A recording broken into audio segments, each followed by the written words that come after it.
Oke, saudara, kita yang lalu sudah membahas bagaimana pikiran Rasul Petrus yang memakai standar, tentunya standar manusia ya, karena Petrus adalah manusia. Dan bagaimana pikiran Petrus tidak bisa menjangkau maksud dan rencana Tuhan Yesus. Ya, apapun yang Rasul Petrus berbuat salah, itu saya gambarkan seperti, ya itulah gambaran saudara dan saya. Kalau orang nggak nangkep maksud saya ini, ya nggak nangkep pembicaraan-pembicaraan kita ini mau kemana, begitu loh. Maksud saya itu justru mau menunjukkan bahwa apa yang dinyatakan dalam kitab suci itu, itulah saudara dan saya. Ya, saya harap saudara paham itu maksud saya. Saudara dan saya, bukan kita menunjuk-nunjuk orang lain. Oh, itu Petrus itu bodoh. Ya, oh, siapa itu Thomas, itu juga bodoh. Ya, murid-murid Tuhan Yesus bodoh semua. Saya yang pintar. Nah, itu orang nggak nangkap itu. Belajar Alkitab itu cuma kerjanya nuding-nuding orang, tapi nggak mengaca dirinya sendiri. Justru Alkitab itu memaparkan untuk menjadi cermin bagi saudara dan saya, dan tidak untuk menghakimi orang lain. Dan kalau sampai saudara dan saya sekarang bisa melihat kebenaran yang datang dari Allah, itu namanya kasih karunia Allah. Itu namanya anugerah Allah. Itu bukan kehebatan saudara dan saya, bukan kemampuan Anda dan saya. Itu penekanannya. Reform itu penekanannya adalah only by grace. Only by grace, only by grace, only by grace. Disingkat OBG. Ya. Dan only by grace itu tujuan akhirnya adalah SDG, SDG, SDG. Soli Deo Gloria. Kemuliaan hanya bagi Allah. OBG, SDG. Only by grace, Soli Deo Gloria. Saudara dan saya ini bukan apa-apa. Makanya jangan sombong. Jangan merasa diri hebat. Jangan merasa berjasa. Jangan merasa si aku yang nomor satu. Semua itu akan dihancurkan Tuhan. Saya bicara sama seorang teman yang mungkin juga ikut acara ini. Ya, kita punya berhala-berhala. Berhala kita itu bisa suami kita, istri kita. Berhala itu bisa anak kita. Berhala itu bisa harta kita. Berhala itu bisa kedudukan kita. Berhala itu bisa hobi kita. Berhala itu bisa prestasi-prestasi kita, kesuksesan kita. Ya, kedahsyatan karya-karya kita yang luar biasa sampai dipuji-puji manusia. Ya itu semua itu seringkali menjadi dewa-dewa kita itu. Dan kalau Tuhan mengasihi saudara dan saya dan mau mendidik saudara dan saya, dewa-dewa kita itu dihancurkan oleh Tuhan. dihancurkan oleh Tuhan. Dan itu memang nggak enak. Dan itu terkesan Tuhan itu kejam. Ya, kita punya yang paling kita sayangi, apapun yang paling kita sayangi, diambil Tuhan. Wah, Tuhan itu kejam sekali. Tuhan itu tidak manusiawi. Masa ini satu-satunya yang paling saya sayangi mau diambil Tuhan. Ya, tapi itulah yang diajarkan oleh Alkitab. Contoh paling jelas adalah Abraham punya anak Ishak satu-satunya. Bahkan anak perjanjian diminta oleh Tuhan. Ya memang akhirnya nggak sungguh-sungguh diminta, tapi itu kan itu memang tujuan Tuhan mendidik saudara dan saya itu semua berhala itu harus dihancurkan. Ya, saudara jangan bilang, oh saya enggak mungkin itu, saya ini sudah setia kok sama Tuhan, saya itu sudah luar biasa kok sama Tuhan, saya ini sudah berjasa amat besar kok sama Tuhan. Jadi Tuhan tidak mau menyiksa saya, Tuhan tidak mau untuk mengambil apa yang saya sayangi. Ya justru terbalik, kalau Tuhan menyayangi, Tuhan akan ambil. Kalau Tuhan menyayangi, Tuhan akan merampas dewa-dewa Anda itu yang merusak hidup Anda, itu dirampas. Ya memang akhirnya sakit. Kita kalau punya dewa apa gitu misalnya, hobi kita misalnya. Orang itu kalau sudah hobi itu memang gila. Ya untung saya ini, hobi saya ini sepertinya kok sudah dirampas semua ya. Sampai saya tidak punya hobi hari ini.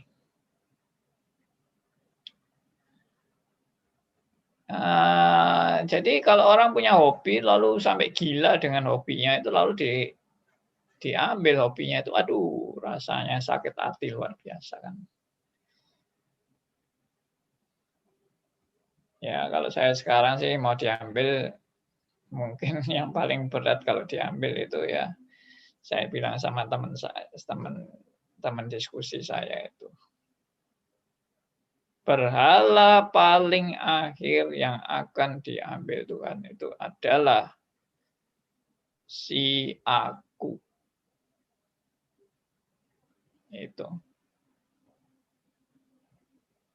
Itu berhala paling akhir. Ya toh, saudara mau pegang apa? Yang paling Anda bisa pertahankan pegang apa? Kalau prestasi, kehebatan orang makin tua, ya kehebatannya sudah makin mundur. Dulu pinter khotbah, waduh khotbahnya luar biasa. Makin tua, sudah ngomong nggak lancar. Dulu saya kenal seorang pendeta yang senior saya. Oh, itu KKR sangat terkenal sekali dan sangat disukai jemaat, ya khotbahnya bagus. Lalu menjelang tua dia kena stroke. Sudah, begitu kena stroke itu bukan lagi tidak bisa khotbah, ngomong aja udah sulit, apalagi khotbah. Ngomong aja udah nggak bisa. Sampai dia bilang, ya kalau menamakan dirinya sih dia bilang, Om ya, Om ini kepingin khotbah. Pengen untuk berdiri di mimbar lagi dan memakai jubah untuk berkhotbah. Tapi sudah nggak bisa sampai dia mengeluarkan air matanya. Ya itu manusia. Semuanya akan diambil. Dan yang terakhir yang diambil ya si aku. Itu. Si aku. Oke, saya lanjut. Jadi memang ini adalah proses kehidupan manusia, jangan sombong, jangan merasa diri hebat. Dan Rasul Petrus yang saya ceritakan hari Senin yang lalu ya, Tuhan juga mau menunjukkan kepada manusia bahwa manusia tanpa anugerah Allah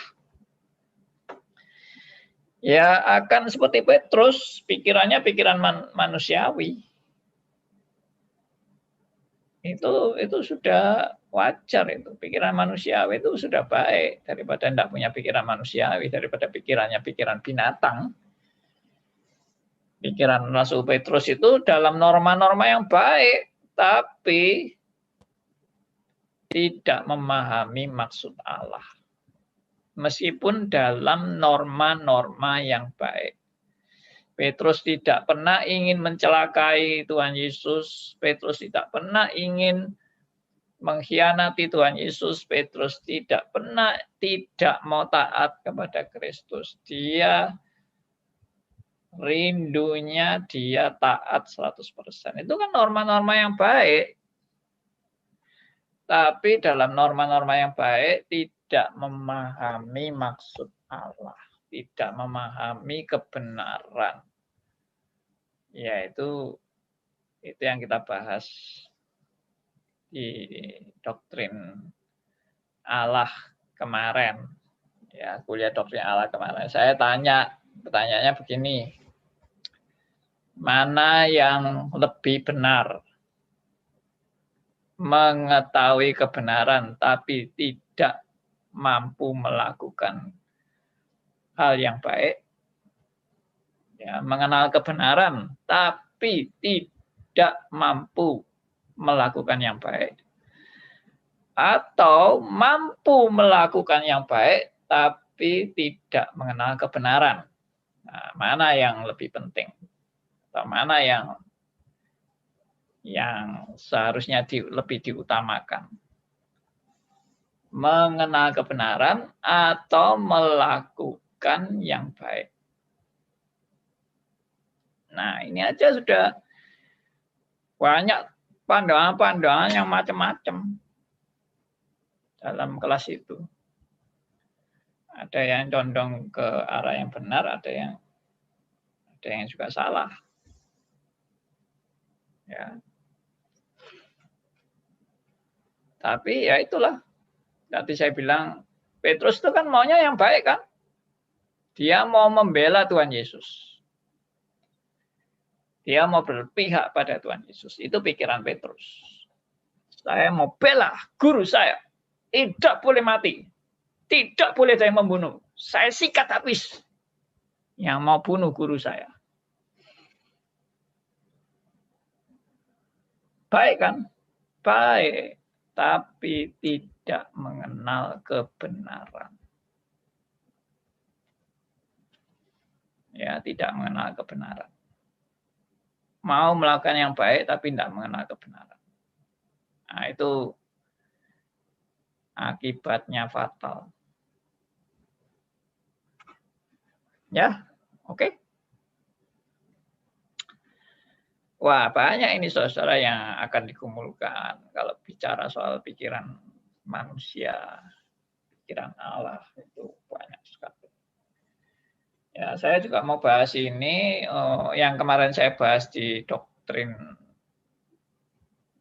Allah, saya mau bahas sekarang juga. Supaya Anda yang nggak ikut doktrin Allah, atau yang sudah ikut doktrin Allah, di-refresh kembali, diingatkan kembali, bahwa ada ayat-ayat yang seperti ini. Dan ayat-ayat ini perlu untuk menjadi cermin bagi saudara dan saya.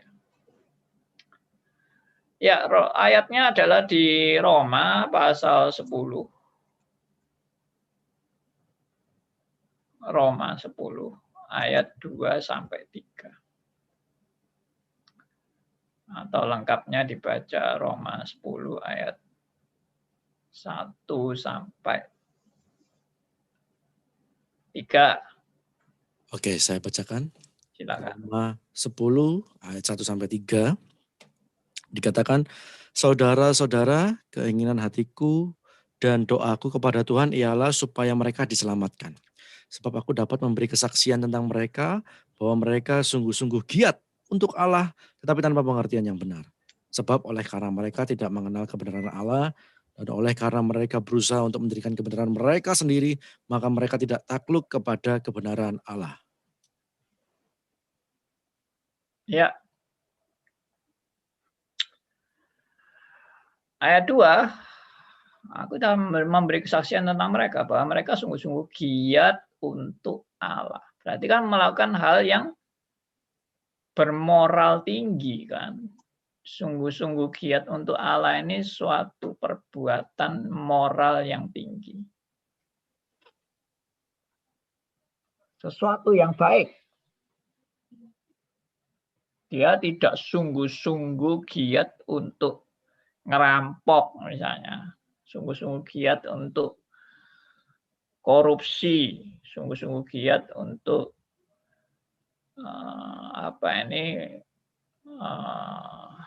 membunuh, ya toh, berzina dan sebagainya. Enggak. Sungguh giat untuk Allah. Bukankah ini suatu yang baik? Ya baik.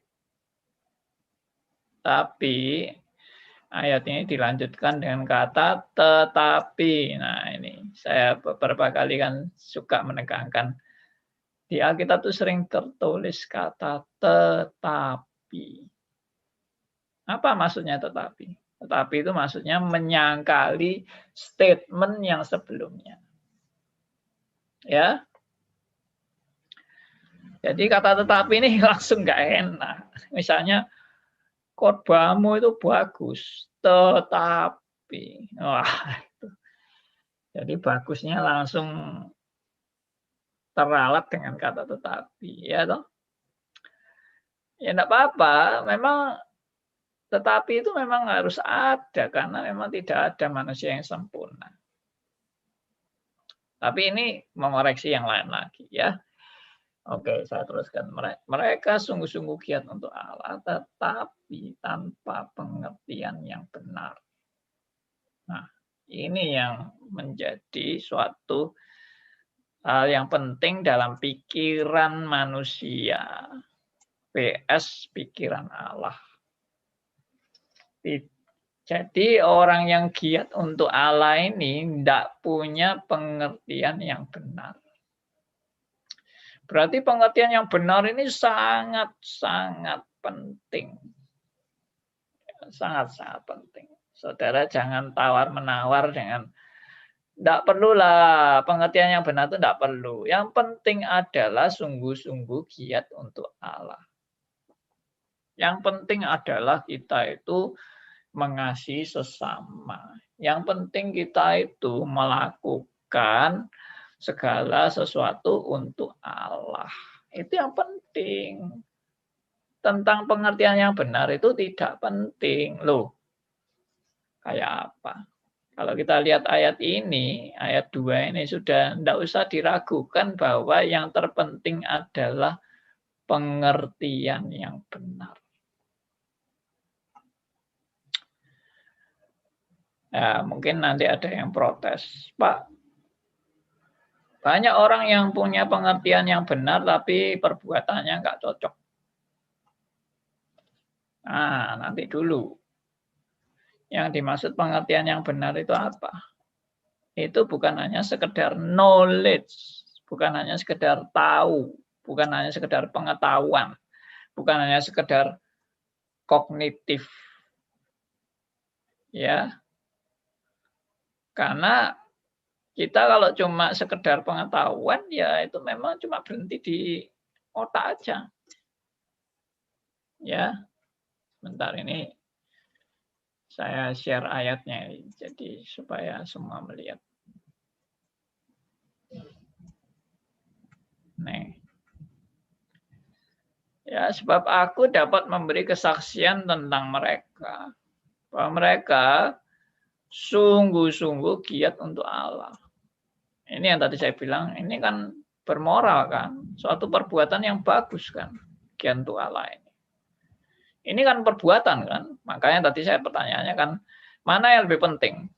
Pengenalan akan kebenaran atau perbuatan? perbuatan baik, perbuatan bermoral. Nah, ini sudah jelas. Ayat 2, Roma 10 ayat 2 ini, mereka sungguh-sungguh giat untuk Allah. Ya, jelas-jelas berbuat baik ini, giat-giat untuk Allah itu berbuat baik. Tetapi, nah, ada tetapinya kan? Tetapi tanpa pengertian yang benar. Akhirnya giat untuk Allahnya itu dikasih tanda petik. Ya, karena apa? Orang yang giat untuk Allah tapi tanpa pengertian yang benar, nah itu masuk ke ayat 3. Di ayat 3, Roma 10 ayat 3. Sebab oleh karena mereka tidak mengenal kebenaran Allah. Tuh. Ditegaskan sekali lagi, orang yang giat untuk Allah ini, atau orang yang melakukan kebaikan ini, adalah orang yang tidak mengerti kebenaran, ya, tanpa pengertian yang benar, dan tidak mengenal kebenaran Allah. Nah, karena orang ini tidak mengenal kebenaran Allah, maka dikatakan, dan oleh karena mereka berusaha untuk mendirikan kebenaran mereka sendiri. Nah, perhatikan. Giat untuk Allah, tapi tanpa pengertian yang benar, dan tanpa pengertian yang benar itu tidak mengenal kebenaran Allah. Ya, pengertian yang benar itu apa? Tidak mengenal kebenaran Allah. Dan karena tidak mengenal kebenaran Allah, mereka berusaha untuk mendirikan kebenaran mereka sendiri. Maka, dengan mereka mendirikan kebenaran mereka sendiri, bukan kebenaran yang berasal dari Allah, tapi kebenaran mereka sendiri. Maka dikatakan apa? Mereka tidak takluk kepada kebenaran Allah. Nih, simpulannya kan gini. Maka mereka tidak takluk kepada kebenaran Allah. Artinya mereka memberontak kepada Allah. Itu to the point-nya itu, kata-kata langsungnya itu, orang yang tidak takluk kepada kebenaran Allah kan identik dengan memberontak kepada Allah. Jadi orang-orang yang giat untuk Allah ini adalah pemberontak-pemberontak Allah. Nah, itu kalau diaplikasikan di dalam dunia kita sekarang ini, banyak orang giat untuk Allah. Tapi pertanyaannya, banyakkah orang yang mengerti kebenaran? Atau banyak yang ngawur di dalam mengerti kebenaran? Nah, tapi ada orang kan bilang, enggak penting itu. Pengertian itu tidak penting. Yang penting giat untuk Allah. Berarti Anda sudah terjebak dalam Roma 10 ayat 2. Anda sudah mementingkan giat untuk Allah. Roma 10 ayat 2. Tapi tanpa pengertian yang benar. Dan itu dinilai oleh ayat 3 sebagai pemberontakan kepada Allah. Maka coba renungkan dengan pikiran, hikmat, bijaksana daripada Tuhan.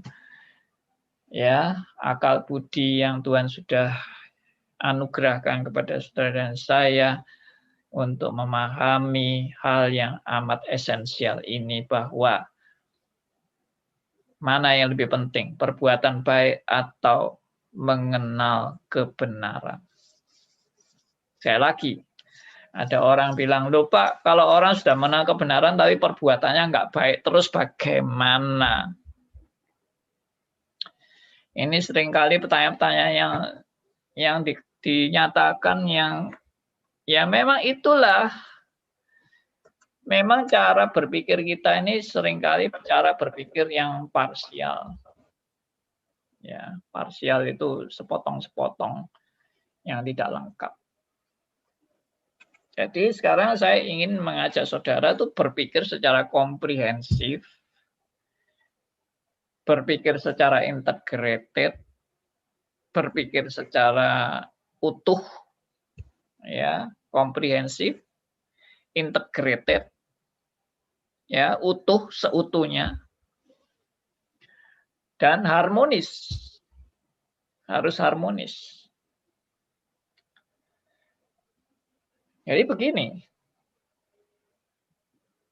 kalau tadi dikatakan bagaimana Pak dengan orang yang sudah mengenal kebenaran, tapi perbuatannya amburadul, kacau balau, dan tidak sesuai dengan kebenaran itu, yang dia sudah mengerti, mengenal. Nah, itu yang saya mau kasih koreksi adalah orang itu tahu kebenaran dan mengenal kebenaran itu beda. Anda cuma tahu kebenaran, berarti kebenaran itu hanya sebagai knowledge, sebagai pengetahuan saja. Tapi kalau Anda mengenal kebenaran, maka kebenaran itu menjadi bagian dalam hidup Anda, dan bukan hanya bagian dalam hidup Anda, tapi kebenaran itu memimpin hidup Anda. Itu namanya orang, saya lebih suka kata daripada lebih dalam dari mengenal adalah menghayati kebenaran. Menghayati kebenaran. Maka saya lebih suka Anda merenungkan kata-kata menghayati kebenaran. Karena menghayati kebenaran itu bergumul dengan kebenaran itu, merenungkan kebenaran itu, mempelajari sampai sedalam-dalamnya kebenaran itu sampai menjadi bagian dari hidup, sampai kebenaran itu juga menjadi yang terutama dan memimpin hidupku. Artinya pasti tidak mungkin saya itu kalau sudah menghayati kebenaran, lalu kebenaran itu cuma berhenti sampai di otak, itu nggak mungkin. Kebenaran yang betul-betul dihayati, tentunya ini karena pekerjaan Roh Kudus, itu sampai menyentuh sedalam-dalamnya hidup kita.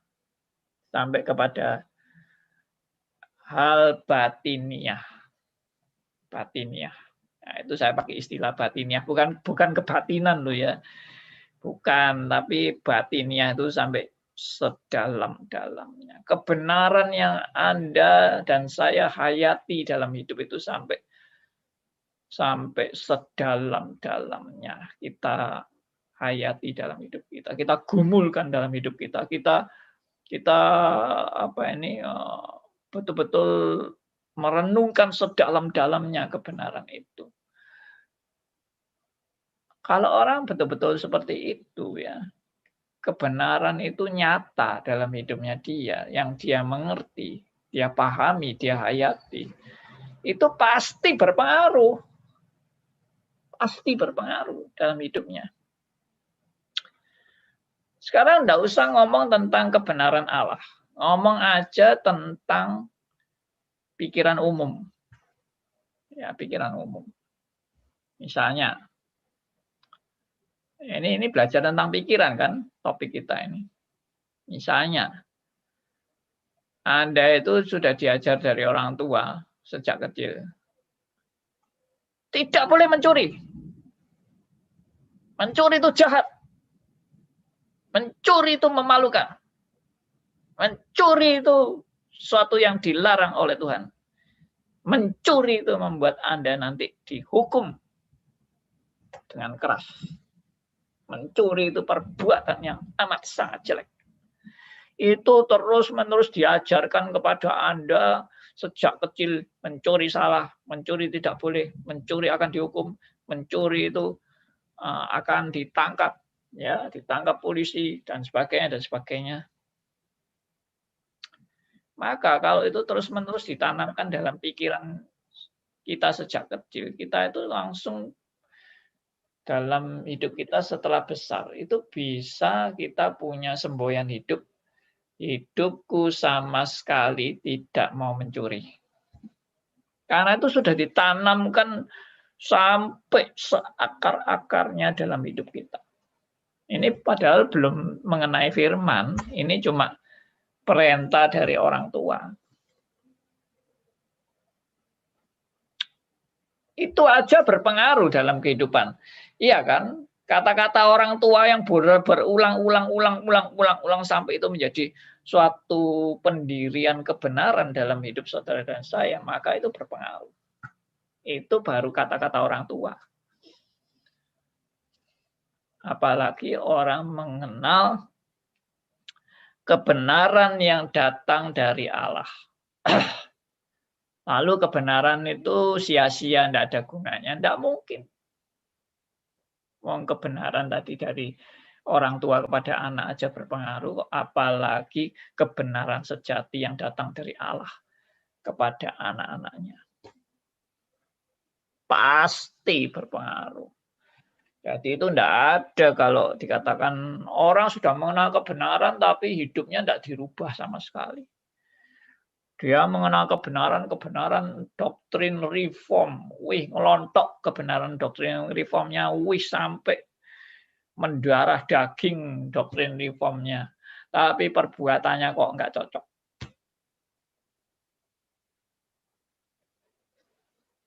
Itu yang tadi saya katakan. Mungkin ya dia hanya tahu kebenaran reform itu hanya sampai di otak. Sampai di knowledge. Tapi tidak menjadi suatu pergumulan hidup yang nyata.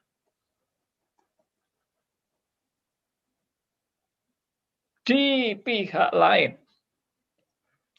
ya, ini di pihak lain. Ada orang yang memang bergumul dengan sudah menghayati kebenaran sampai sedalam-dalamnya. Dia menghayati kebenaran doktrin reform, dia hayati habis-habisan. Dia mempelajari, dia merenungkan, dia menghayati, dia ya pokoknya sudah sampai benar-benar inilah sampai ke batiniahnya. Tapi orang yang justru belajar ini adalah orang yang justru makin menyadari kebobrokannya di hadapan Allah. Ya, ini yang saya sebut dengan paradoks itu. Jadi jangan salah paham, saudara-saudara ya. Saudara jangan istilahnya jadi orang reform yang salah arah. Makin saudara jadi reform, makin Anda merasa diri Anda suci. Makin Anda jadi orang reform, makin Anda merasa Anda ini sudah jadi golongan bangsawan. Golongan tingkat tinggi. Manusia-manusia berkualitas tingkat tinggi. Rohaninya hebat. Ya, intelektualnya hebat. Perbuatannya hebat. Oh, ini golongan-golongan bangsawan. Bangsawan rohani. Nah, ini saya bilang, ini namanya reform keblinger. Ya, reform keblinger. Nah, tak tahu ada enggak itu di teologi. Reform keblinger. Artinya makin jadi reform makin sombong. Makin jadi reform makin arogan. Makin jadi reform makin membangga-banggakan dirinya. Membesar-besarkan dirinya. Makin arogan. Makin diktator. Makin menghakimi orang. Makin merendah-rendahkan orang. Menghina orang. Nah, itu pertanyaan bagi saya. Ini reform keblinger. Ya maaf, saya ngomong mungkin agak keras. Dan itu juga bagi saya. Kalau saya ngomong reform itu peringatan bagi saya. Karena saya juga orang reform. Dan saya ini bisa terjebak jadi reform keblinger. Karena saya merasa saya sudah hebat. Dan saya luar biasa. Saya sudah mampu ini, mampu itu. Berprestasi ini, berprestasi itu. Membanggakan ini, membanggakan itu. Ya, karya-karya saya itu karya luar biasa. Nah, keblinger kan?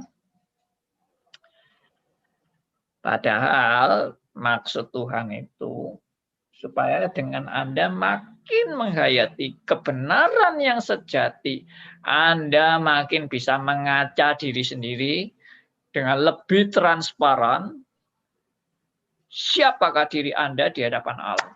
Dan ternyata kesimpulannya Anda bukan orang baik di hadapan Allah. Anda itu orang bejat. Anda itu orang kotor.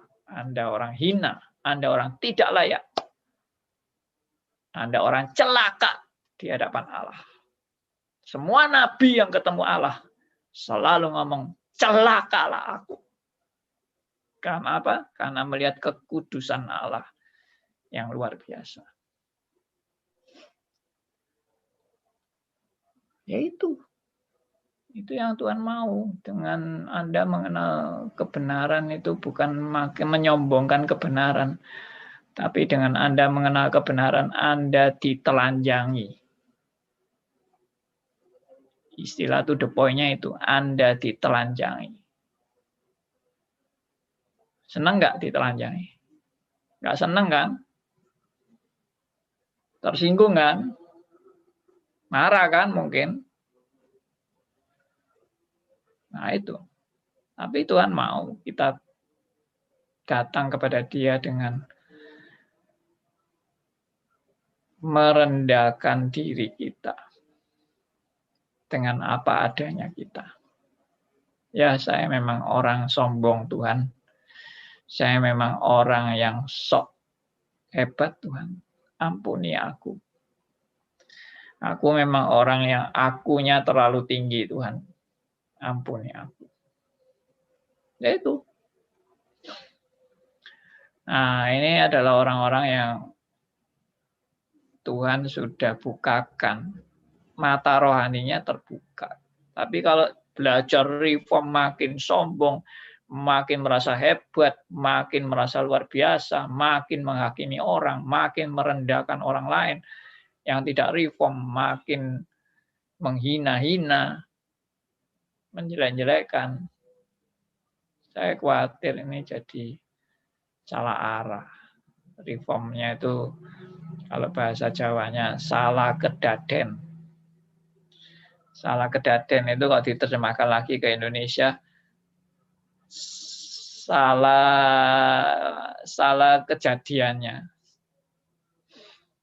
Salah didik kalau mau lebih mungkin bahasa lazimnya salah didik sampai hasilnya nggak sesuai dengan yang seharusnya. Karena salah didik atau salah belajar. Oke, itu saudara-saudara. Jadi begini, kalau orang sudah mengenal kebenaran, dia itu justru sadar aku itu orang berdosa di hadapan Allah, aku orang tidak layak. Dan aku membutuhkan Tuhan dalam hidupku setiap saat. Aku membutuhkan Tuhan dalam hidupku. Aku bergantung hanya kepada Dia. Karena hanya dari Dialah aku bisa menjalani hidup ini makin sesuai dengan kehendaknya. Hanya bergantung kepada Dia. Tanpa Dia, aku tidak bisa berbuat apa-apa. Kata Tuhan Yesus itu yang harus kita hayati. Tanpa Dia, aku tidak bisa berbuat apa-apa. Coba baca Yohanes 15. Ini ayat yang sudah sangat terkenal. Coba mana Yohanes ini. Yohanes 15 ayat yang kelima. Yohanes 15 ayat yang kelima. Yes. Akulah pokok anggur dan kamulah ranting-rantingnya. Barang siapa tinggal di dalam aku dan aku di dalam dia, ia berbuah banyak. Sebab di luar aku kamu tidak dapat berbuat apa-apa. Yes. Nih kalimat terakhir nih. Di luar aku, kamu tidak dapat berbuat apa-apa. Ini yang Tuhan mau saudara dan saya sadar. Apakah saudara sadar? Benar-benar sadar?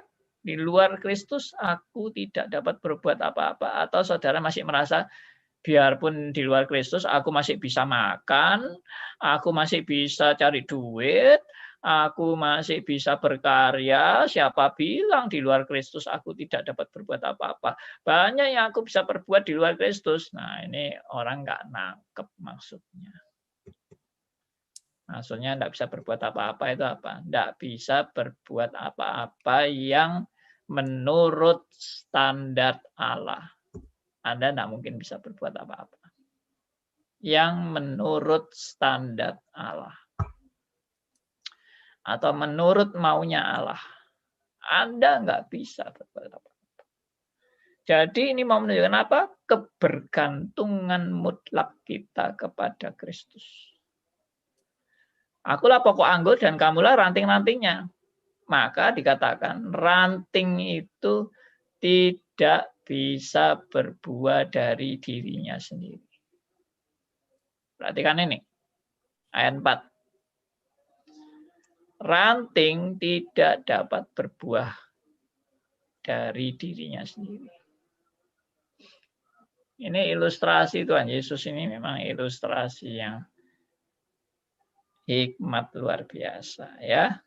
Cuma sederhana aja ilustrasinya, ini ilustrasi anak-anak antara pokok anggur dan ranting-rantingnya.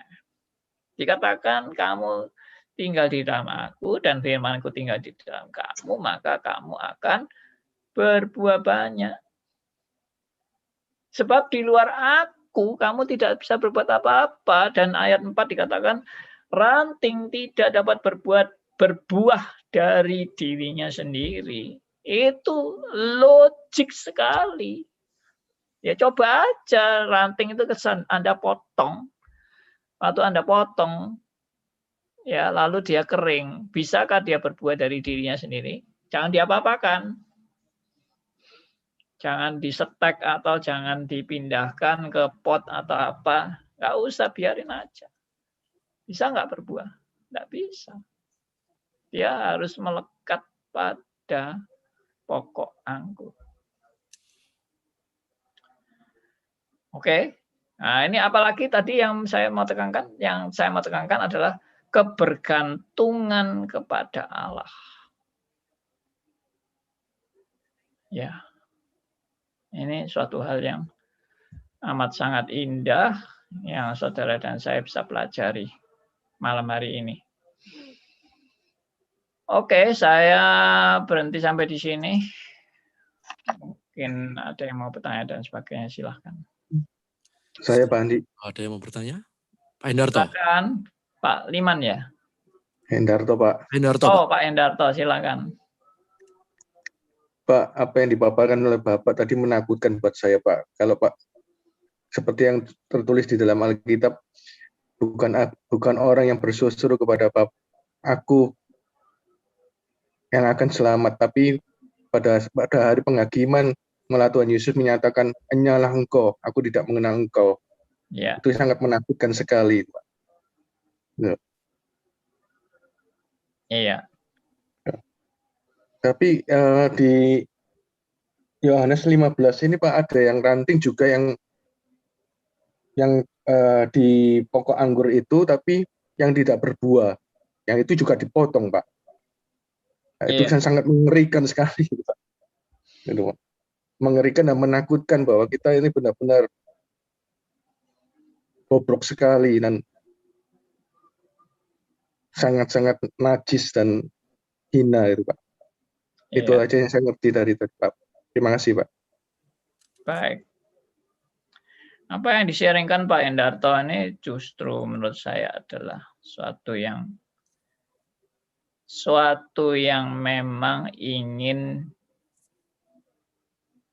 ingin Tuhan kerjakan dalam kehidupan kita semua. Yaitu menyadari betapa hidup kita semata-mata bergantung hanya kepada Allah. Itu yang Tuhan mau memang. Tuhan justru tidak ingin kalau kita merasa diri kita kuat. Itu malah bahaya. Kalau Anda merasa kuat itu malah bahaya malahan. Nah itu loh. Banyak orang Kristen di sini nggak menangkap maksudnya. Kalau di pihak yang lain sampai ada yang ketakutan lalu ikut teologianya Arminianism. Ya toh, kamu hati-hati loh. Keselamatanmu bisa hilang loh. Ya toh.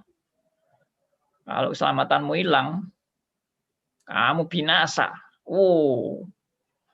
Ketakutan terus. Tapi di pihak lain ada reform yang nggak pernah takut dan hidupnya sembrono sembarangan. Karena merasa aku sudah layak, aku sudah pantas masuk surga, aku sudah diterima Tuhan, maka hidupku boleh sembarangan. Nah, ini orang yang nggak nangkep itu maksudnya. Yang Arminian juga nggak nangkep maksudnya. Yang reform pun nggak nangkep maksudnya. Kalau merasa dirinya tadi itu jadi reform bangsawan itu.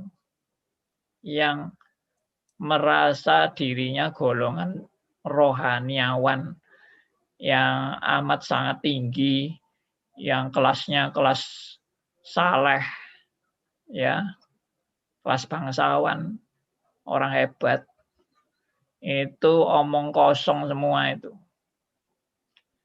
Justru reform itu menyadarkan bahwa saudara dan saya tidak ada apa-apanya di hadapan Tuhan.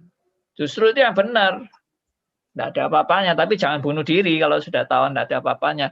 Karena Kristus justru mau berkorban untuk saudara dan saya yang tidak ada apa-apanya. Dan saudara dan saya berharga di mata Allah. Wah, itu namanya only by grace. Itu yang namanya grace alone. Hanya anugerah. Jangan ngitung-ngitung jasa. Saya lebih bersyukur melihat sharing tadi dari Pak Hendarto yang menjadi begitu ketakutan dan menyadari betapa bobroknya kita di hadapan Allah. Daripada saya mendengar misalnya Pak Hendarto bilang, Pak puji Tuhan sekarang saya ini sudah merasa diri saya cukup layak di hadapan Allah. Itu tambah mengerikan. Kalau Pak Hendarto sharingnya saya sudah merasa cukup layak di hadapan Allah. Tambah salah kaprah. Ya. Makanya ada orang yang seringkali kan saya kasih ilustrasi ini. Kalau diminta pelayanan selalu ngomongnya, saya belum layak, ya toh. Kalau diminta pelayanan selalu nolak-nolak, saya belum layak, saya ini masih hina. Nah, nanti tunggu kapan? Tunggu kamu merasa layak. Tunggu kamu sudah merasa tidak hina. Ya itu justru kamu tidak layak melayani. Kalau kamu sudah merasa kamu ini orang layak, kamu itu justru nggak layak melayani.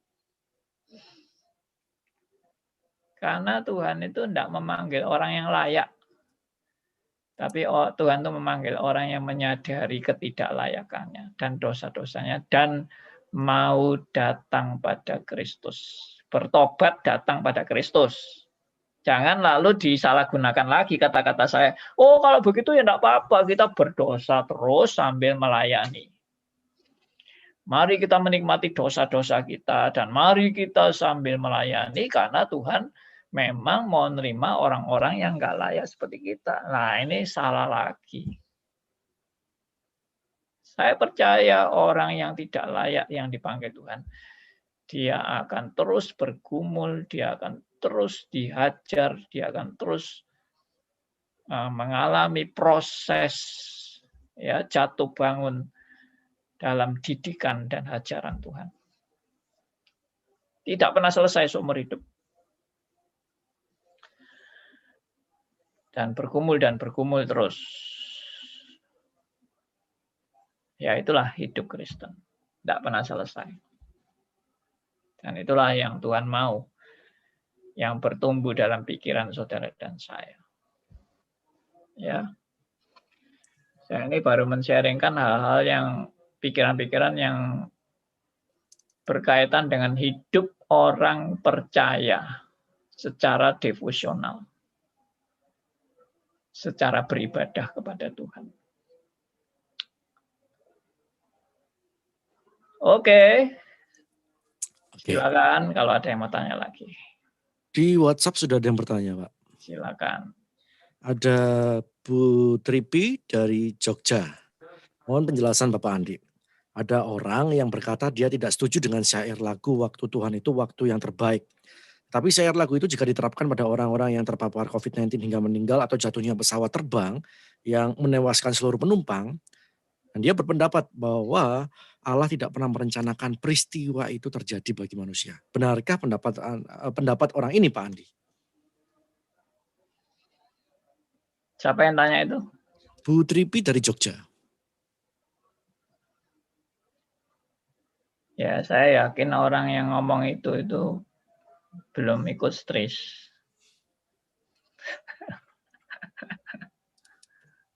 Bukan, ini bukan sombong dan bukan menghina, jangan salah ngerti. Maksud saya cara berpikirnya itu, sudut pandangnya itu, ya sudut pandangnya itu sudut pandang yang bagi dia Allah tidak mungkin merencanakan yang jelek.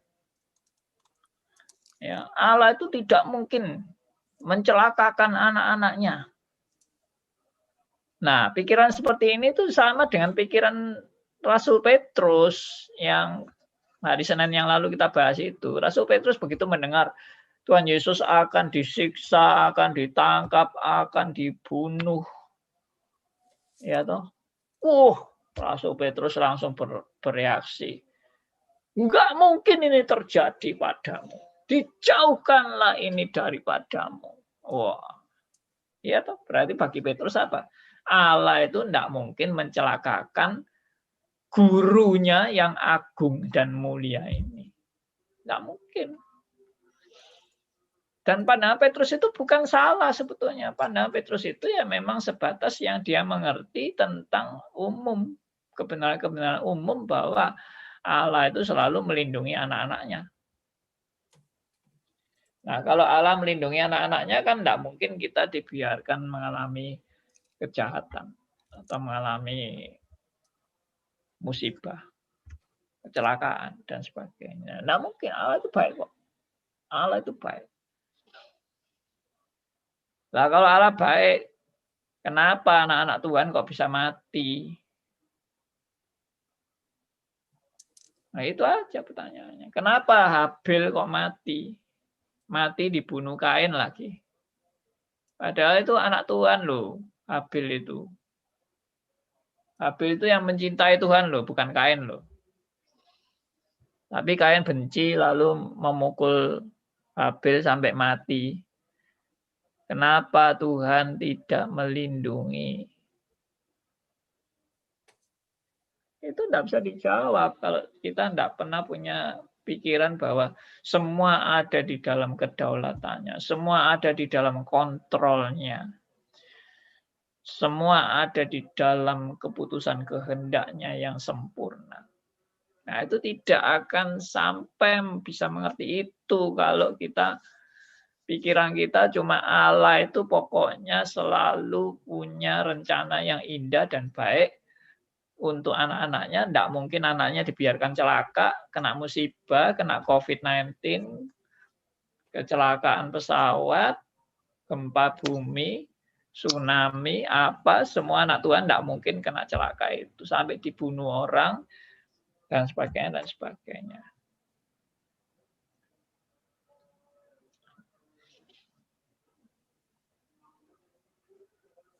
Ya, jadi dalam hal ini pasti pandangan itu tidak benar. Suruh ikut stris dulu deh. Ikut doktrin Allah itu.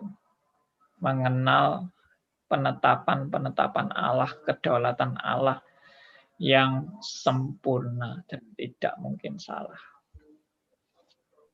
Segala sesuatu yang terjadi itu dalam rangka menggenapi rencana Allah, betul ya? Yes.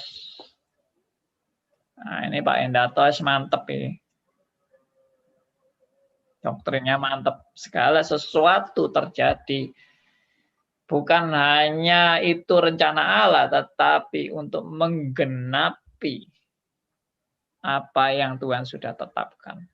Semuanya terjadi, baik itu entah perbuatan iblis, entah perbuatan manusia jahat, entah perbuatan orang-orang yang anak-anak Tuhan yang setia, entah pengkhianatan, semuanya dalam rangka menggenapi rencana Allah yang sempurna dari alfa sampai omega. Karena tidak ada rencana Tuhan yang salah. Kalau ada anak Tuhan mati, saya misalnya suatu saat di jalan saya dibunuh orang sampai mati, Andi Halim mati, dibunuh orang. Ya, memang tidak enak itu pemahaman kalau misalnya, apa Andi Halim ini direncanakan Tuhan mati dibunuh. Nggak enak kan kalimatnya itu.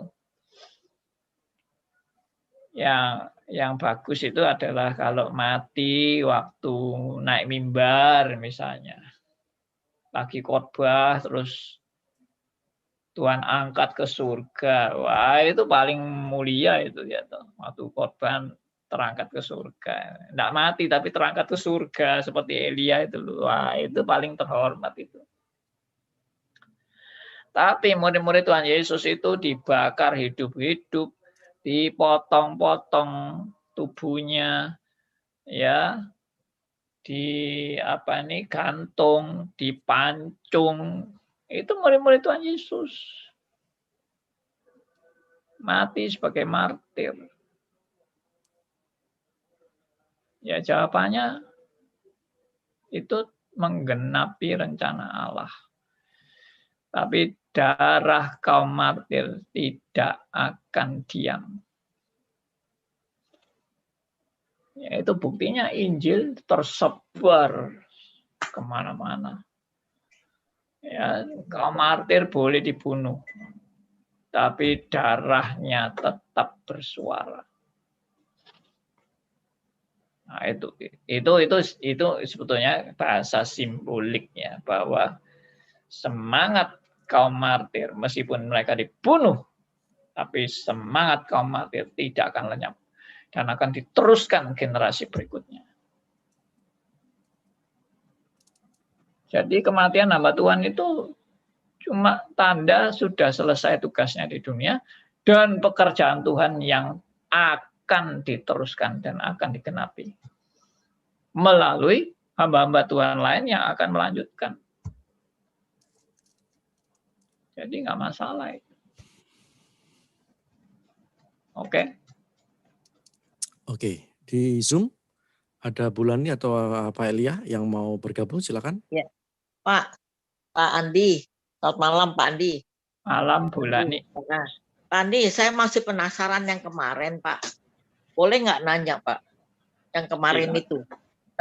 Mungkin pertanyaannya yang saya kurang jelas ya Bapak, yang kemarin yang satu mengenal yang mengenal kebenaran tapi tak berbuat baik gitu ya, yang itu yang saya masih rancu, bingung. Kan mengenal kebenaran tapi tak bisa berbuat baik. Kan Tuhan Yesus kan kalau nggak salah bicara, kita manusia kapan berbuat baik kan nggak mungkin. Di mata Tuhan kita emang orang bukan yang berbuat baik. Kita tidak mungkin berbuat baik di mata Tuhan, maksud saya. Saya masih rancu, saya masih bingung. Tapi suami saya bilang, kita mengenal kebenaran Allah tapi bertobat, itu kan udah berbuat baik. Ya tapi perbuatan kita masih tercemar gitu loh, maksud saya. Jadi saya masih rancu. Semalam saya masih mikirin terus. Mungkin pertanyaannya atau saya nggak ngerti atau saya kurang paham ya Pak. Kita kan manusia nggak mungkin berbuat baik. Manusia kan nggak mungkin berbuat baik di mata Tuhan. Pertanyaannya itu kemarin itu saya cuma suruh pilih salah satu mana yang lebih tepat. Yaitu orang mengenal kebenaran tapi tidak mampu berbuat baik, atau orang mampu berbuat baik tapi tidak mengenal kebenaran. Mana yang lebih tepat untuk kita memilih? Ya. Dari kedua. Kalau yang tidak mengenal kebenaran sih itu udah salah besar ya. Tapi ini yang mengenal kebenaran. Ya, berarti kan nomor satu toh Bu. Tapi kan manusia kan mungkin berbuat baik. Kebenaran tapi tidak mampu berbuat baik. Kenapa tidak mampu? Karena memang kita tidak mungkin bisa berbuat baik dari kemampuan diri kita sendiri. Nah, itu poinnya di situ. Kita tidak mampu berbuat baik dari kemampuan diri kita sendiri. Tadi perumpamaan Tuhan Yesus, ranting dan pokok anggur itu sudah mau menunjukkan apa? Ranting tidak mungkin bisa berbuah dari dirinya sendiri.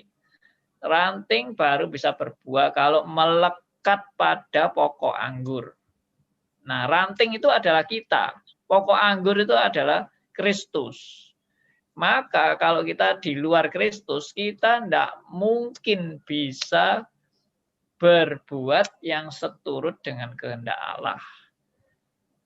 Nah, jadi kita ini bisa, kalau kita di dalam Kristus, baru dikatakan kita bisa berbuah, dan berbuah itu adalah seturut dengan apa yang Tuhan mau.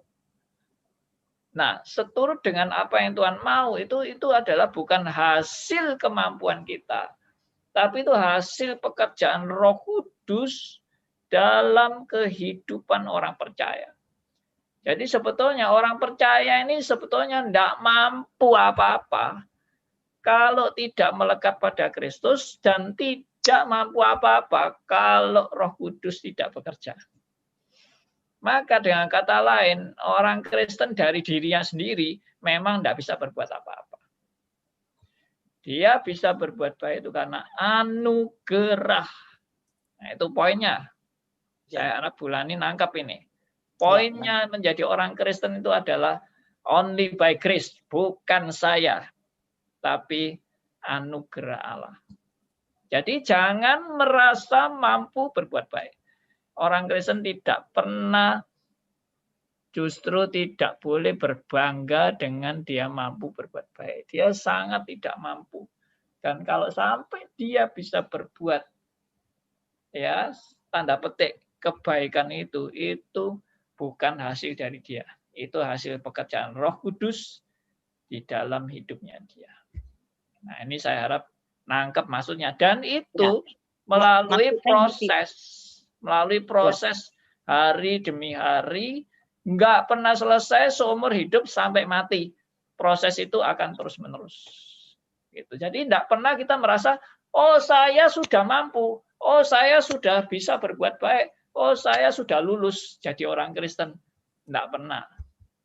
Dalam hidup kita seumur hidup sedang sekolah kepada Tuhan.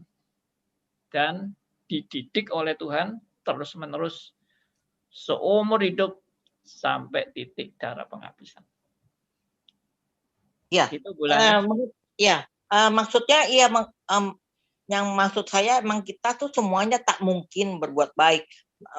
Ya, kita pasti berdosa lah, sampai mati pun berdosa.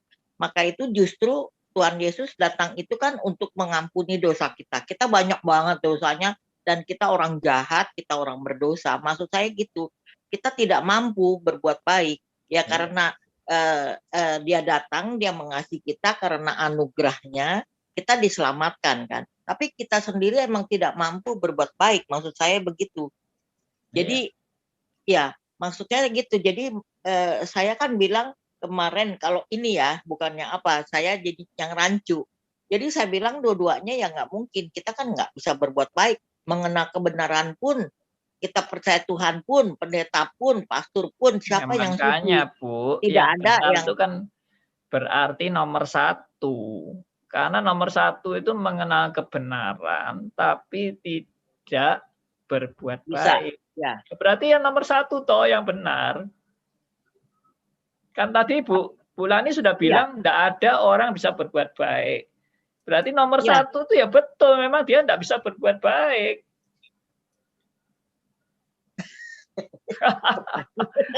Kok Iya, iya, bingung Bu Lani ini bingung iya, iya. sendiri.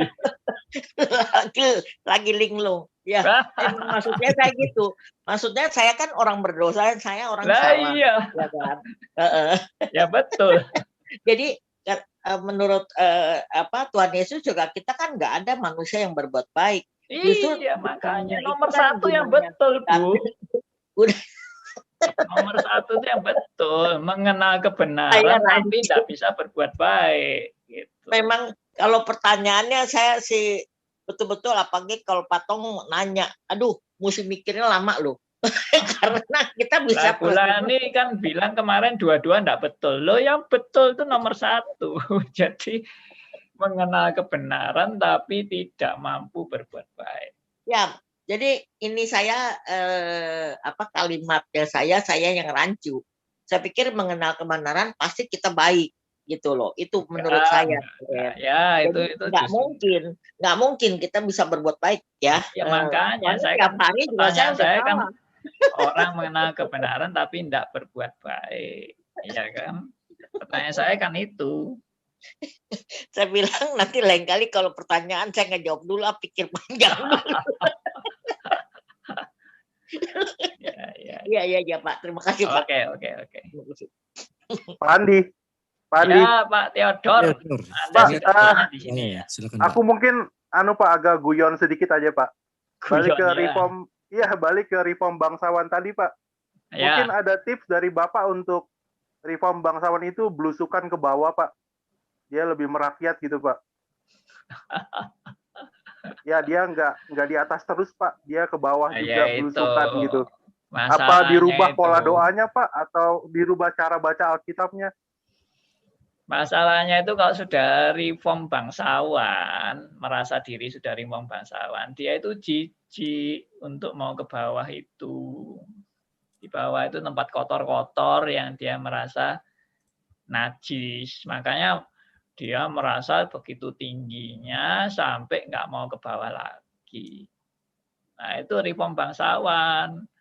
Makanya Tuhan itu kan tadi saya bilang, kalau Tuhan mengasihi kita, segala kebanggaan kita akan dihancurkan.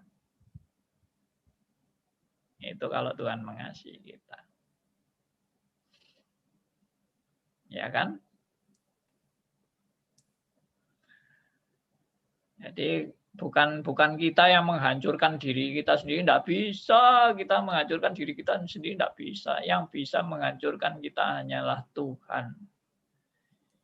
Makanya orang kalau dibentuk Tuhan itu malah bersyukur loh, masih mau dibentuk Tuhan, masih mau membentuk kita.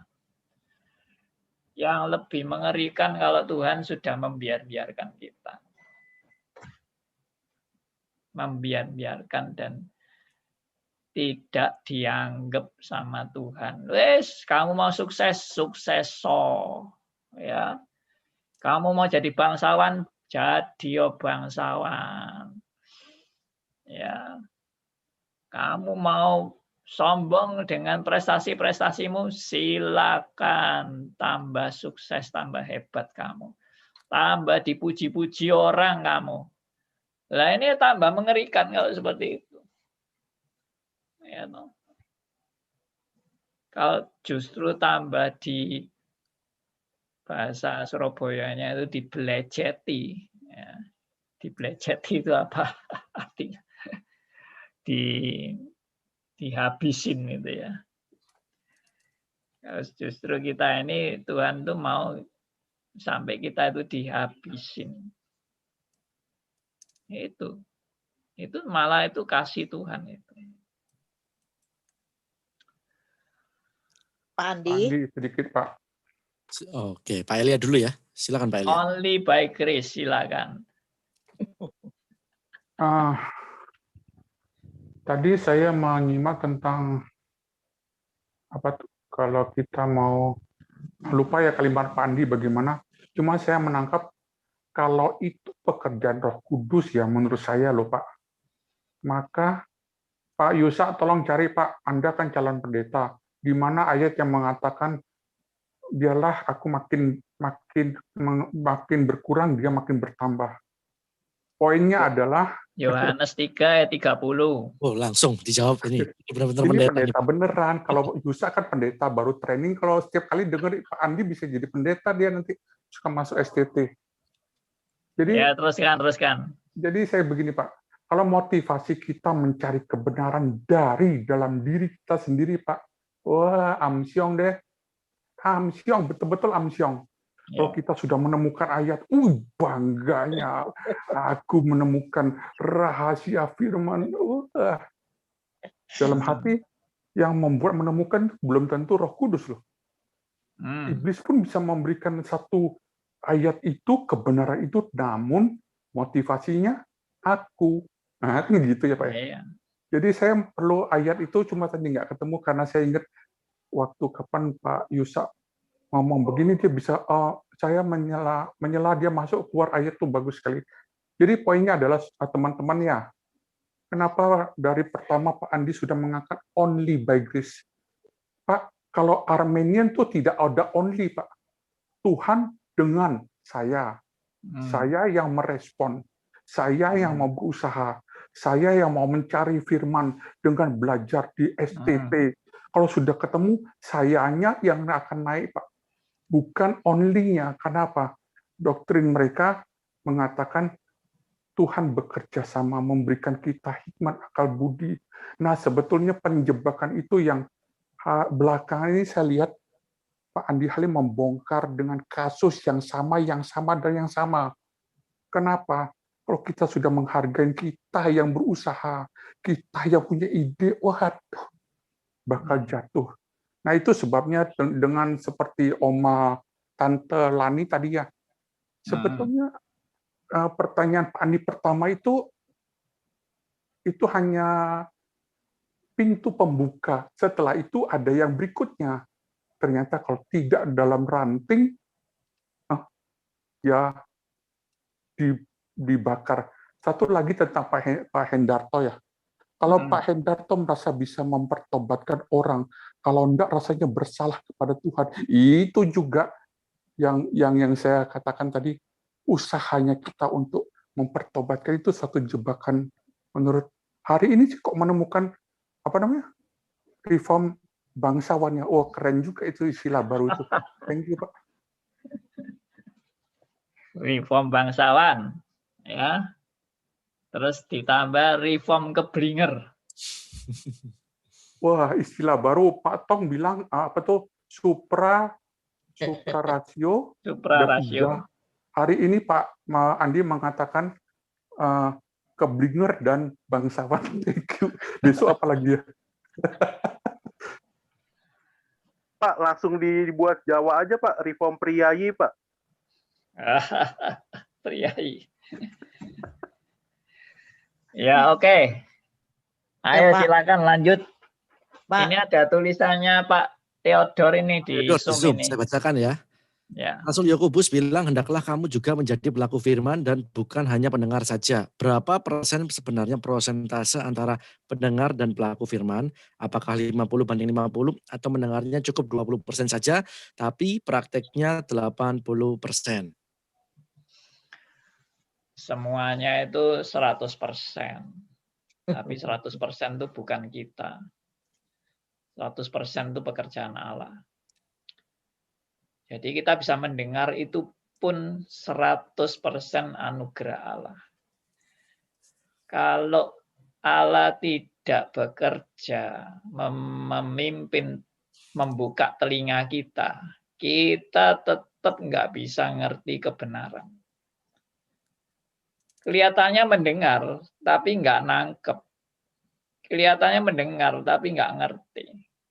Kelihatannya mendengar, tapi nggak menghayati. Kelihatannya mendengar, tapi tidak ada proses. Jadi kalau mendengar sampai menghayati, sampai mengerti, memahami, sampai bergumul, sampai mendarah daging dalam hidup, itu 100% pekerjaan Roh Kudus. Lalu kalau sampai kita bisa melakukan kebenaran itu yang tadi saya bilang buah itu, kita bisa berbuah itu pun 100% anugerah Allah. Jadi makanya only by grace. Nah itu tadi Pak Elia sudah mengingatkan, kalau Arminian tidak ada only. Arminian itu 50-50. Tapi kalau Reform itu menekankan only by grace. Semua anugerah Tuhan. Kalau tanpa anugerah Tuhan, nggak ada yang mampu. Satu pun tidak ada yang mampu. Abraham pun tidak mampu. Bapak orang beriman itu tidak mampu. Ya, Elia pun tidak mampu. Yang diangkat ke surga pun tidak mampu. Karena Elia manusia biasa. Dan dia juga punya kelemahan dan kekurangan. Meskipun bisa menurunkan hujan yang sudah tidak pernah hujan 3,5 tahun, bisa diturunkan oleh doanya Elia. Tapi itu kembali lagi anugerah Tuhan. Bukan karena kehebatan Elia. Salah banget. Ya, orang-orang karismatik menafsirkan kehebatan doa bisa merubah dunia. Ya coba aja COVID-19 ini kamu doakan bisa merubah enggak? Orang karismatik yang hebat-hebat itu kok diam semua ya. Itu. Di mana mereka? Oke. Saya pun tidak bisa menobatkan seorang, Pak. Hanya Tuhan yang bisa menobatkan orang, Pak. 100 buat Pak Hendarto. Memang kita tidak bisa menobatkan orang. Yang bisa menobatkan orang ya cuma Tuhan Yesus, Roh Kudus. Kita ini cuma dipakai jadi alat. Dan dipakai jadi alat itu pun juga anugerah lagi. Ya iya toh. Akhirnya semua itu anugerah. Anda kalau sampai bisa dipakai Tuhan itu anugerah. Ya. Makanya ada contoh tanah liat dan pembentuknya atau penjunannya. Jadi kita ini tanah liat, mau dibentuk apa saja, terima kasih, terima kasih. Sudah dibentuk itu aja, terima kasih. Ya. Sampai ekstrim, saya pernah membaca satu buku, tapi saya lupa pengarangnya. Tapi saya melihat, waduh, hebat tulisannya dia ini. Dia bilang apa? Seandainya Tuhan menetapkan saya masuk neraka, itu pun yang terbaik bagi saya. Menurut ukuran Tuhan. Wah, ini spektakuler sekali kalimatnya. Betul nggak? Saudara kan selalu mikirnya, kalau saya masuk surga, itu memang bijaksana Tuhan yang luar biasa. Tapi tidak pernah mikir kan, saudara, kalau saudara ditempatkan Tuhan di neraka, bisakah saudara bilang, ini pun adalah kebijakan Tuhan yang amat sempurna. Memang nggak mungkin ya. Bagi orang pilihan itu nggak mungkin ngomong gitu. Tapi sampai begitu menghayatinya keputusan Tuhan yang nggak mungkin salah. Dan keputusan Tuhan yang begitu sempurnanya. Sampai bisa ngomong. Seandainya Tuhan itu sudah mempertimbangkan dan memutuskan saya harus masuk neraka. Itu pun bijaksananya Allah yang amat sangat agung dan mulia. Bang, tanya Pak. orang yang ngomong itu hidupnya apakah seperti yang diomongin? Oh, dia hamba Tuhan yang begitu taat. Oke. Dan begitu cinta Tuhan. Pak, berarti dia berempati kepada orang yang tidak diselamatkan pun itu merupakan penetapan Tuhan, anugerah Tuhan bagi dia. Itu nanti malam saya akan coba gumulkan, Pak. Bukan anugerah Tuhan. Penekanannya kepada bijaksana Tuhan. Bijaksana Tuhan, oke. Okay. Yang tidak mungkin salah. Oke. Siapa tadi yang mau bicara? Sebelum Bu Dorsila, ya, ini saya bacakan dulu yang ada di YouTube. Ada Melani. Selamat malam Pak Andi, siaran ini sudah menjadi berkat. Ada juga Bu Tekno Bijanti, jika Anda ingin bertanya, Anda bisa langsung aja WhatsApp ya di 081357901628. 081357901628. Baik, di Zoom silakan Bu Dor. Oh, mic-nya belum. Oke. Baik. Iya Pak, selamat malam Pak. Saya berpikir tentang keputusan Tuhan ya Pak. Ya. Segala keputusan Tuhan, misalnya Tuhan membawa kita dalam situasi yang baik atau situasi yang buruk. Jika kita belajar seperti ini, akhirnya kita menemukan bahwa tidak ada yang bisa dipersalahkan gitu. Ya. Jadi misalnya kondisi buruk, kondisi yang baik, maka kita tetap tenang karena kita tahu ada Tuhan yang mengendalikan semua itu. Jadi selama saya belajar itu Pak, saya belajar bersama di Solo, di mana-mana saya juga belajar seperti ini dengan Bapak Ibu dari FOM. Saya belajar itu, saya mengerti kalau saya tidak memahami seperti ini, saya mempertanyakan ini siapa yang salah? Saya yang salah atau orang itu yang salah atau iblis yang salah? Jadi ada terus mencari-cari tahu, nggak akan pernah mendapat jawaban. Iya, tidak selesai Pak. Tetapi dengan belajar seperti ini, saya justru mendapat satu pemahaman bahwa nggak ada yang bisa disalahkan, karena semua hal itu telah direncanakan, ditetapkan Tuhan untuk dilewati.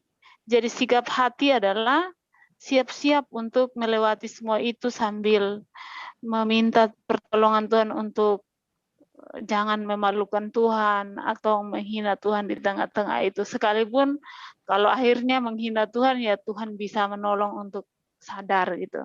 Nah, itu yang pertama yang saya hayati. Yang kedua yang saya hayati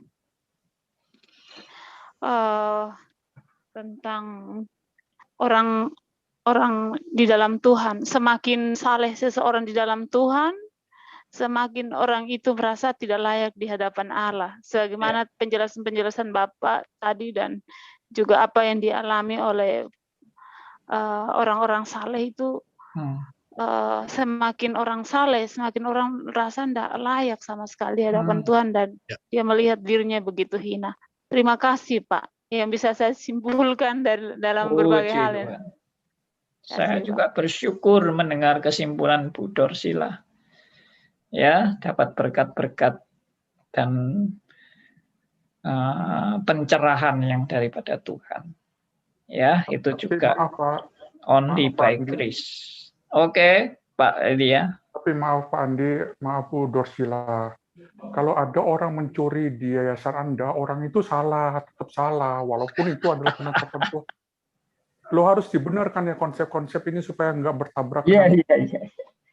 Maksudnya, oke. Saya yakin Bu Dorsila tidak pernah menganggap orang mencuri sandal itu benar. yang berbuat berzina juga tidak mungkin kita anggap benar berbuat zina. Tapi semua yang tidak benar itu terjadi dalam rangka Tuhan sedang mau menggenapi rencananya. Itu yang dikatakan Pak Endarto itu. Dan juga Tuhan mau supaya kita belajar bergantung kepada Allah. Kalau toh kita dirugikan oleh orang yang berbuat jahat kepada kita. Ya, itu pelajaran yang indah sekali. Memang nggak enak itu memang. Orang berbuat jahat kepada kita, tapi kita tetap melihat itu dari perspektif Tuhan mau itu terjadi dalam hidup kita supaya kita belajar taat kepada Tuhan, bersandar kepada Tuhan. Nah, itu yang ya sama lah seperti Yusuf juga di penjara, ya kan, difitnah, dijual sama saudara-saudaranya. Itu kalau sakit hati ya sakit hati terus itu Yusuf itu. Ya. Iya Pak, thank you atas penegasannya. Jadi ular bludak tetap ular bludak ya Pak ya? Yes, ular bludak tetap ular bludak. Tapi ular bludak dipakai untuk jadi membentuk kita juga ya. Ular bludak dipakai untuk sparring partner si domba, begitu ya Pak ya? Betul. Pak Pandi? Ya, Bu Lani. Ya, saya juga baru tahu tadi sebelum Bapak baru tahu ini apa ada yang apa bangsawan reform ya. Itu hanya bercanda aja Bu, Tante Lani, jangan dibawa di dalam konsep, nanti dibawa ke gereja bingung Pak Andi. Ya Pak. Terus saya mau nanya gini Pak ya, ini enggak saya enggak ngomong seperti itu, yang hari-hari aja, yang santai-santai aja ya, yang keliling-keliling kami. Nah, banyak orang bicara begini Pak, orang reform itu emang dilihat fenomena orang baru datang, kan kita kan enggak ramah tamah, enggak apa, kan seperti orang Jawa itu kan ramah tamah, ya. Orang itu kan mereka orang kaku-kaku. Saya tahu karena mereka tuh sibuk sekali kadang-kadang udah kerjaannya di rumah, kerjaannya di kantor, jadi apa. Nah, mereka jadi sepertinya lihatnya emang kaku gitu ya. Tapi saya bilang kalau orang datang baru pertama, gua nggak mau deh sama reform sombong-sombong. Saya bilang sombong apa sih? Saya nggak ngerti sombong. Kamu lihat penampilan yang sombong. Kamu ke gereja itu mau ngelihat, umpamanya mau ngelihat saya yang sombong atau bapak yang ini sombong, atau kita kan mau ke gereja itu mau mencari Tuhan, mau lihat firman. Justru saya bilang orang yang sombong itu yang tidak mau mendengar firman Tuhan. Jadi jangan lihat orangnya dulu. Jadi emang dari fenomena biasa lah Pak ya dari teman-teman kami, udah sombong, gua udah males katanya gitu, males gua ngelihat orangnya. Loh, saya jadi harusnya bicara gimana Pak, saya bingung. Oke Bu, saya potong sebentar Bu ya, karena sudah jam 9 lebih. Ya, oke. Jadi saya langsung simpulkan saja. Mungkin ini masih perlu dijelaskan lebih lanjut, cuma saya langsung simpulkan singkat. Sebenarnya tidak ada orang nggak sombong. Semua orang sombong. Termasuk orang reform pun juga orang sombong. Tapi yang lebih baik adalah orang yang menyadari kesombongannya. Daripada orang tidak sadar dirinya sombong lalu menilai orang lain sombong. Ya, itu singkat saja Bu penjelasan saya. Semoga ini menjadi berkat. Ya, oke. Kita akan berjumpa kembali hari Senin. Yes. Ya, saya serahkan Yusap mungkin untuk mengingatkan. Jangan lupa Senin ya dari jam 19.30 sampai jam 21.00 di acara obrolan santai. Nanti kita akan kirim linknya juga. Oke Pak, boleh kita tutup ya. Mari kita berdoa. Saya minta Pak Martin bisa pimpin kita dalam doa. Iya Pak. Silakan. Ya Bapak, saat ini kami mengucap syukur dan terima kasih Bapak, jikalau Engkau sendiri yang telah menyertai sepanjang acara pada malam hari ini. Bapa yang di surga, kiranya Engkau sendiri ya Bapa yang memberikan kepada kami pengertian demi pengertian yang mengubah seluruh hidup kami, konsep kami, dan terlebih kami dapat melakukan apa yang seperti Engkau mau. Terima kasih ya Bapa, kiranya mau sertai masing-masing kami, agar semakin hari kami semakin rindu untuk mau mendengar dan belajar akan kebenaran firman-Mu. Berkatilah gitu Pak Andi yang telah itu memimpin acara ini, sekiranya semakin hari Engkau semakin berkati. Dan demikian juga Bapak, setiap kami yang mengikuti acara ini, Engkau berikan kepada kami semakin hari semakin rindu akan kebenaran firman-Mu yang mengubah akan hidup kami. Dalam nama Tuhan kami Yesus Kristuslah saat ini kami mengucap syukur dan terima kasih. Amin.